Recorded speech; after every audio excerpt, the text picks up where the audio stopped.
Assalamualaikum warahmatullahi wabarakatuh. Saya akan menyampaikan cerita praktik baik atau best practice. Saya adalah mahasiswa PPG dalam jabatan kategori 1 tahun 2022 di Universitas Jember. Nama saya Edi Santoso.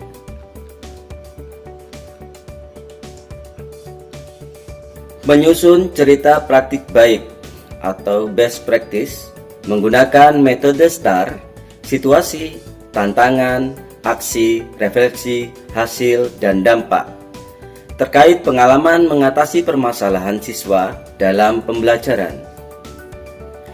Lokasi pelaksanaan aksi 1 dan aksi 2 yaitu di UPTD Satuan Pendidikan SDN Sempusari 01, Kecamatan Kaliwates, Kabupaten Jember, Jawa Timur. Lingkup pendidikan sekolah dasar, tepatnya kelas 6. Tujuan meningkatkan minat dan hasil belajar IPA peserta didik. Penulis Edi Santoso. Tanggal pelaksanaan aksi pertama, tanggal 30 Agustus 2022. Aksi kedua, 14 September 2022. Situasi. Kondisi yang menjadi latar belakang masalah, mengapa praktik ini penting untuk dibagikan, apa yang menjadi peran dan tanggung jawab Anda dalam praktik ini. Kondisi yang menjadi latar belakang masalah. Yang pertama, peserta didik kurang semangat mengikuti proses pembelajaran. Kedua, peserta didik tidak aktif dalam pembelajaran. Ketiga, beberapa peserta didik tidak mengerjakan tugas yang diberikan guru. Keempat, beberapa peserta didik tidak memperhatikan pembelajaran yang disampaikan guru. Yang kelima, peserta didik kurang percaya diri. Kondisi tersebut semakin kompleks dengan rendahnya implementasi media pembelajaran dan model pembelajaran inovatif di kelas, dan kurangnya pemberian perhatian kepada peserta didik dalam pembelajaran. Tantangan.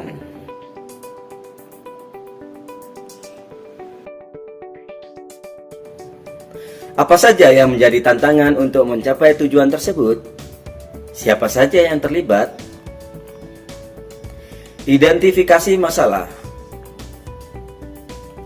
Setelah melakukan identifikasi masalah, tantangan untuk mencapai tujuan tersebut adalah: yang pertama, tantangan dari peserta didik. Peserta didik kurang percaya diri dalam pembelajaran. Rendahnya motivasi belajar peserta didik. Orang tua kurang memperhatikan perkembangan peserta didik. Yang kedua, tantangan dari guru. Model dan pendekatan pembelajaran belum sesuai dengan materi dan kebutuhan peserta didik. Pemilihan media pembelajaran kurang menarik dan kurang sesuai dengan materi pembelajaran. Kurang mengintegrasikan TPAJK dalam pembelajaran. Interaksi antara guru dan peserta didik masih kurang. Dari tantangan tersebut, mewajibkan seorang guru untuk menghadapi dan mengatasinya dengan menggunakan media dan model pembelajaran yang inovatif, dengan memperhatikan kebutuhan peserta didik dan materi pembelajaran.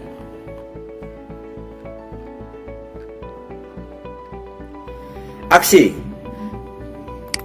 Langkah-langkah apa yang dilakukan untuk menghadapi tantangan tersebut? Strategi apa yang digunakan? Bagaimana prosesnya? Siapa saja yang terlibat?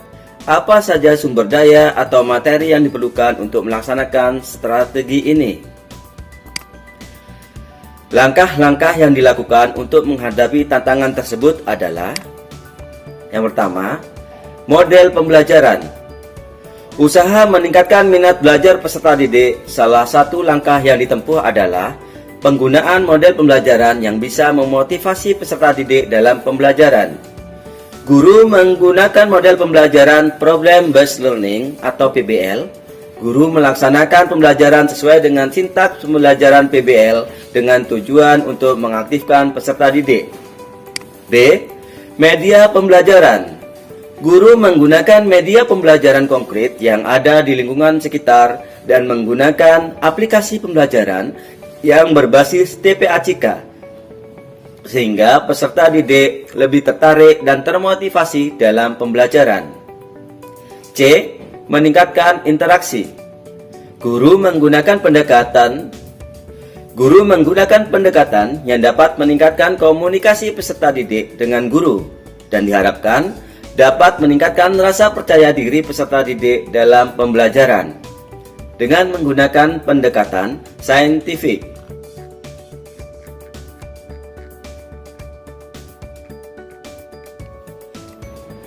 Refleksi hasil dan dampak. Bagaimana dampak dari aksi dari langkah-langkah yang dilakukan? Apakah hasilnya efektif atau tidak efektif? Mengapa? Bagaimana respon orang lain terkait dengan strategi yang dilakukan? Apa yang menjadi faktor keberhasilan atau ketidakberhasilan dari strategi yang dilakukan? Apa pembelajaran dari seluruh proses tersebut? Refleksi hasil dan dampak.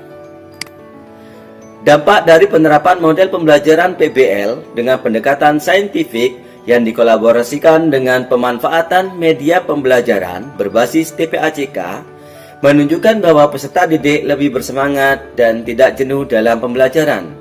Peserta didik juga dapat mencari solusi terhadap beberapa permasalahan yang disajikan guru. Peserta didik dalam kerja kelompok terlihat aktif dalam mengerjakan tugas kelompoknya. Dengan model pembelajaran PBL ini, peserta didik semakin termotivasi dan aktif dalam pembelajaran, sehingga dapat disimpulkan bahwa model pembelajaran dapat meningkatkan minat peserta didik dalam pembelajaran. Itulah tadi cerita praktis baik atau best practice dari kegiatan aksi 1 dan aksi 2 yang saya lakukan. Tampilan LK 3.1 yang saya kerjakan atau yang saya buat adalah seperti ini. Itulah tadi presentasi dari saya. Kurang lebihnya mohon maaf. Wassalamualaikum warahmatullahi wabarakatuh.